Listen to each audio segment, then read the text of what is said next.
que te apuraste a cargar el tanque de nafta ayer, ¿no? Porque claro, venía el aumento del 6% para hoy, hay otro aumento del 6% en marzo, pero bueno, hasta ahí no nos podemos adelantar para cargar el tanque de nafta. Nicolás Gandini, ¿qué tal? Buenas noches, bienvenido. María Belén, ¿cómo te va? Te incorporamos a la mesa, al debate, todos pueden participar desde ya, pero bueno, el aumento de las naftas, ¿qué repercusión va a tener en la economía toda? Sí, a ver, el aumento de las naftas, ¿por qué se produce? Se produce, para que la gente lo entienda, es porque el precio del petróleo, que es un commodity, se expresa en dólares, no solo en Argentina, sino a nivel mundial, por eso se lo llama commodity.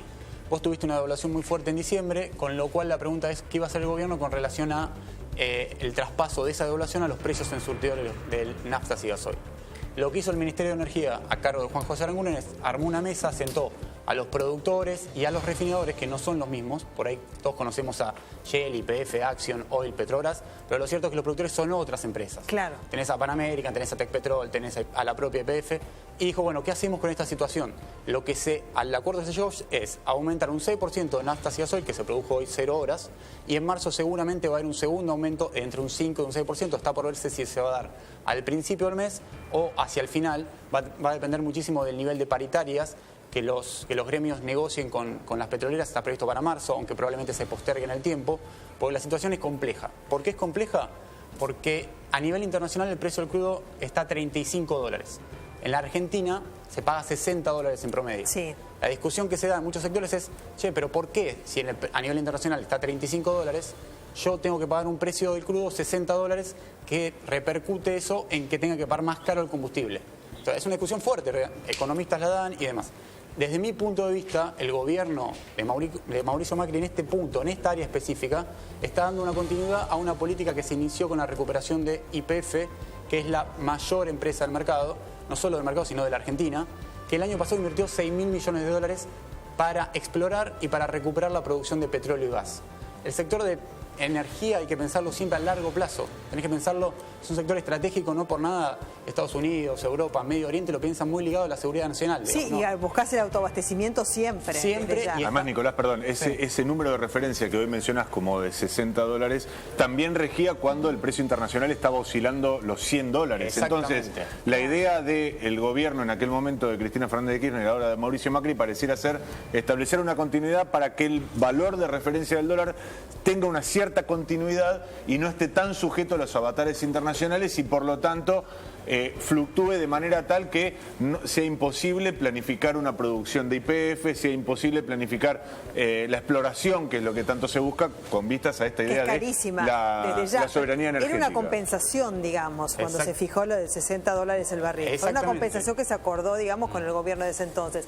Lo que pasa es que, claro, y con las provincias, con las provincias productoras, que es fundamental para mantener sobre todo el nivel de empleo, el nivel de actividad. Claro, lo que pasa es que para que la nafta le llegue al tanque de los autos de la gente o para el transporte público y demás, las refinerías compran las petroleras, pero el tema es que si bien pagan en pesos, está vinculado al tipo de cambio. Ese es el tema. Exactamente. Y la pregunta que hay que hacerse acá es, en el corto plazo, si uno lo piensa desde el punto de vista del consumidor, del automovilista, decís, che, pará, en una economía inflacionaria me está aumentando todo, me aumenta la nafta, es una muy mala noticia. Ahora, si lo mirás desde el punto de vista del productor, la persona que te está mirando en Neuquén, en Santa Cruz, en Chubut, en Mendoza, en Río Negro, que son provincias productoras y que dependen en gran medida de los ingresos por regalías, ¿qué son las regalías? Son los impuestos que cobran las provincias por la producción de petróleo. La óptica es distinta, la óptica es, che, pará, garantizame la continuidad de los puestos de trabajo.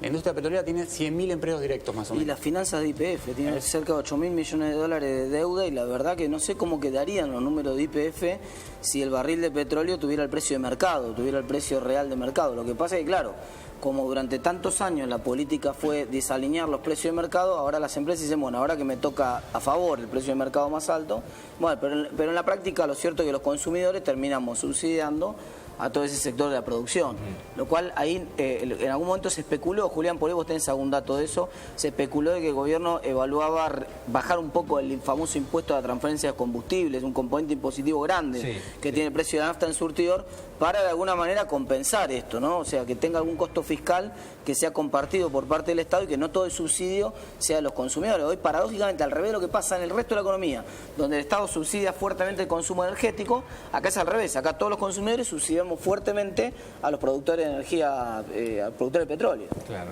ahí también me parece, María Belén, que es importante destacar que cuál fue un poco la realidad del sector a lo largo de los últimos años. Bueno, la Argentina tiene un déficit de energía importante, es decir, la Argentina pagaba una factura de importación de energía, esa factura cada vez se fue haciendo más relevante, sobre todo teniendo en cuenta lo que eran los pesos relativos, es decir, vos tenías una factura que cada vez era más cara y al mismo tiempo tenía cada vez menos dólares para pagarla. ¿Y cómo Además, empezó a incrementarse la producción, digamos, la capacidad instalada de las empresas cada vez demandaban más energía durante estos años y llegó un cuello de botella donde evidentemente el parque energético en la Argentina no alcanzaba y claro, ¿cómo tuvimos que llegar a ¿no? importar nosotros? Claro, bueno, justamente, digamos, en principio por yo diría un estancamiento de lo que eran las inversiones en algún momento y después generalmente cuando YPF comienza como a dar el puntapié de inversión, seguramente Nicolás de esto puede hablar mejor, pero bueno, de todas maneras ahí está puesto, me parece, el foco, es decir, si uno le corta hoy los planes a YPF, de alguna forma esta idea de que la Argentina puede ser en términos energéticos autónoma o puede ser un país no solo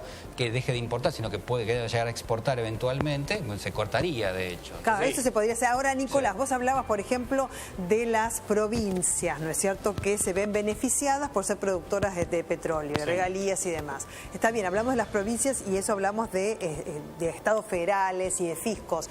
Pero, por ejemplo, el consumidor, el que vive en esas provincias, al igual que el que vive en provincias que no son productores de petróleo, ¿cómo se van a ver afectados? Y quiero que ustedes me expliquen, ¿no es cierto?, por este aumento de las naftas. A ver, la persona que vive en una provincia petrolera como Neuquén y Chubut es el mayor productor de petróleo del país. Su realidad está muy ligado seguramente a la industria petrolera. Estamos hablando de un producto bruto que depende, en el caso de Chubut, de un 45%. Aún así, a ver, el gobierno lo que hizo fue establecer el precio del crudo en Chubut en $55. Con $55 vos tenés una petrolera como Tecpetrol, que es el brazo petrolero del grupo Techin, que hoy anunció que analiza despedir entre 300 y 400 empleados directos en la provincia.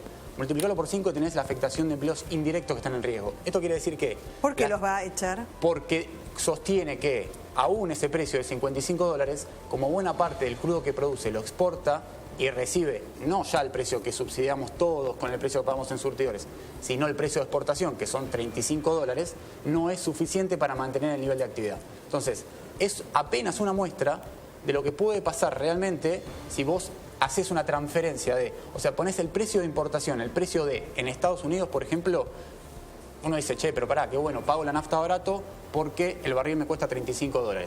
Te generó un despido de 220.000 personas en las últimas 18 meses. Entonces, la verdad, el escenario es complejo, la manta es muy corta. Sí, pero escucho y me parece tan paradójico, porque si por un lado que es lograr el autoabastecimiento, aumentar las inversiones, aumentar la producción y demás... Es que es paradójico. No, pero todo eso está atado al precio internacional, claro, evidentemente. Es que la paradoja es, o protegés el bolsillo con un fin inflacionario, digamos, de contener la inflación, o apuntas a ampliar la base productiva en el sector energético para que tu economía no esté tan atada a las importaciones de energía que en 2013, 2014 y 2011 te llevaron puesto buena parte de las divisas que tenía el país, con importaciones por $15.000 millones, año 2013. Si tenemos en cuenta que las reservas son $30.000 millones, lo ponemos rápidamente en perspectiva. Si querés, María Belén, la paradoja estaba en el hecho de que estábamos esperando festejar crisis en los países productores de petróleo, en los países centrales de producción de petróleo, estos países que están en guerra, en permanente agitación, porque decíamos, bueno, listo, cuando esto se complica más a nivel político va a subir el precio del petróleo y esto eventualmente va a terminar beneficiando la posición de la Argentina, que va a recibir más dólares por el combustible que produce. Pero bueno, es todo un juego de paradojas también. Yo escuchaba atentamente a Nicolás y decíamos, está también la paradoja de que los gremios petroleros, que han sido históricamente en la Argentina sindicatos de los más beneficiados, de los que tienen mayor nivel de escalas salariales, desde hace un año a esta parte prácticamente están negociando no tener aumentos salariales a cambio de sostener el nivel de empleo. La fuente de trabajo. La fuente de trabajo, y a lo sumo tratan de negociar alguna quita en términos de ganancias, digamos, como para mantener algún criterio de poder adquisitivo actualizado. ¿No? Me parece a mí. ¿Cómo ven ustedes cómo puede influir en la inflación este aumento de los combustibles? A mí justamente me preocupa eso. Me parece que es un error considerar solamente los problemas encapsulados, ¿no? Entonces, el problema encapsulado del sector energético requiere un petróleo mucho más alto, un petróleo subsidiado, etcétera, mantener ese régimen, pero por otro lado está el problema inflacionario que tiene que resolver el Ministerio de Hacienda. Entonces, y este es un precio importante. Algunas cosas paradójicas. No estaba dentro del índice de precio al consumidor. Ustedes sabían, por ejemplo, el precio de la nafta, no así el del gasoil sí, el de la nafta no. Por eso, paradójicamente, aunque el precio de la nafta prácticamente casi se triplicó cuando se estatizó la empresa, cuando se estatizó YPF valía 5,70 el precio de la nafta super, prácticamente se triplicó para justamente darle el colchón a ese que estaba necesitando YPF, que era el colchón que no tenía. Pero claro, ¿escuchaste el precio que dijiste? Ahora está casi a 14 pesos. Por eso, entonces digo, estamos hablando de un producto que aumentó muchísimo. Prácticamente, si a mí me decís 6% y 6% en marzo y que no va a haber más aumento del resto del año, te lo firmo con los ojos cerrados. Lo que pasa es que hay que empezar a pensar del otro lado también. Me parece que llegó el momento que el gobierno haga su propio esfuerzo acá y ponga el grano que tiene que poner bajando los impuestos para que esto vuelva a ser, no digo a cero, pero que el aumento y el aumento de marzo no sea de la magnitud que se está haciendo. Porque hay un proyecto que está trabajando el Ministerio de Energía y Minería que probablemente se ingrese en el Congreso en marzo para reducir fuertemente la carga impositiva, es lo que vos decías, para que la gente lo entienda. De los 14 mangos que cuesta la nafta super en Buenos Aires, en Capital Federal, cerca de entre 6 y 7 pesos son impuestos. Claro. Es ITC, esos impuestos de transferencia de combustibles, hay otros impuestos más.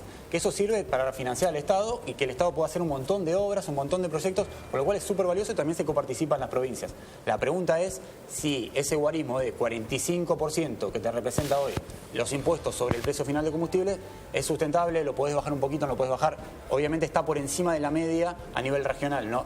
La verdad que vos tomás Estados Unidos, una economía súper liberal, que odia grabar este tipo de cosas, casi no tiene impuesto a la venta de combustible. No te digo llegar a eso porque no es el caso, porque la venta de combustible sirve para financiar un montón de proyectos, pero probablemente se pueda retocar un poco para que, si vos aumentás el precio del producto en sí, de la nafta y el gasoil, no te implique eso un aumento mayor del precio final, digamos, ya con impuestos. Claro, ¿vos cómo lo ves? No, yo quería recordar que con la estatización de YPF, lo que se logra, además de la estatización justamente de la empresa, es la definición de los hidrocarburos como bien estratégico. Y entonces, bueno, se empieza a desandar una parte importante de la política desregulatoria de los años 90. Y en el día de ayer se eliminó por decreto la comisión que establecía justamente, o que creaba el decreto 1277, que complementaba aquella ley, y que establecía justamente las atribuciones para todo lo que tenía que ver con la administración de los hidrocarburos. Esto es la puerta de acceso, de nuevo, a la desregulación en el marco petrolero, con un aditamento. No me parece casual, habida cuenta que el ministro de Energía es un ex representante de Shell, digamos. La verdad que me parece, desde mi óptica, es una luz amarilla. Yo la verdad que me preocupa porque algunos pueden cuestionar la política que ha habido en los últimos 12 años en relación a la cuestión energética. Ahora, lo cierto es que ha significado una herramienta indispensable en el crecimiento económico. Y sinceramente lo que creo es que la decisión, y parte recién discutíamos de la cuestión inflacionaria, tendrá que ver también con un proceso recesivo de la economía en la Argentina para contener los precios. La verdad que ese camino es un camino que a mí no me interesa, no me parece acertado recorrer. ¿Qué va a pasar con los precios? Y por otra parte también, ¿qué puede hacer la gente con esos ahorros que tiene, ¿no? Que ahora me parece que hay un poco de incertidumbre, ¿no es cierto?, respecto de qué hacer, porque quizás la perspectiva futuro no sea tan clara para todos, ¿no? A medida que se van desarrollando las cosas, a medida que se van tomando nuevas medidas, se va clarificando, pero todavía no está todo resuelto. Yo ahí quiero desmitificar una cosa y sumar un punto en relación a lo que decía Hernán recién. En general la experiencia, sobre todo en Argentina, pero también en Latinoamérica, es exactamente al revés. Es decir, cuando baja la inflación se reactiva la economía. No, yo no veo enfriamiento de la economía para bajar la inflación. No hay ninguna medida del gobierno contractiva, digamos, de la actividad económica, todo lo contrario. Ahora, todas las medidas de las de JAI y la eliminación de la de JAI. No, pero las de JAI están trabando la producción de todo el sector industrial. Pero eso no. La industria está Yo parada sé hace que 4 vos años. tuiteaste hace menos de 8 horas. Déjame terminar la idea. Déjame terminar la idea. Están liberando precios de la economía que desalientan el consumo también. La importación de libros. Pero eso... Sí, la importación de libros es una barbaridad. Trabar la importación de libros es una cosa increíble. Cuando se lo contemos a nuestros hijos lo de la importación de libros. Sí, vi que tuiteaste eso, es muy interesante. Anda pensando la respuesta, déjame terminar la idea. No, te la digo ahora mismo, mirá, fíjate la evolución de la producción de libros. Entre el 2010, que ponemos el cepo, las limitaciones. 2011 pusieron, 2010. 2011. No, 2010. 2011, al 2014 es fin del 2011. El doble. No hay doble acá. Pero ¿cómo hacer el doble si es en caída la tendencia? Mirá. Pero ¿cómo en caída? Pero por favor, ¿qué pero cámara no, me si está tomando? sube, pero ¿qué mirá, ahí me está tomando la cámara. Muy bien, mostralo bien. Acá pusieron el cepo. La evolución de título. Mostramos los dos.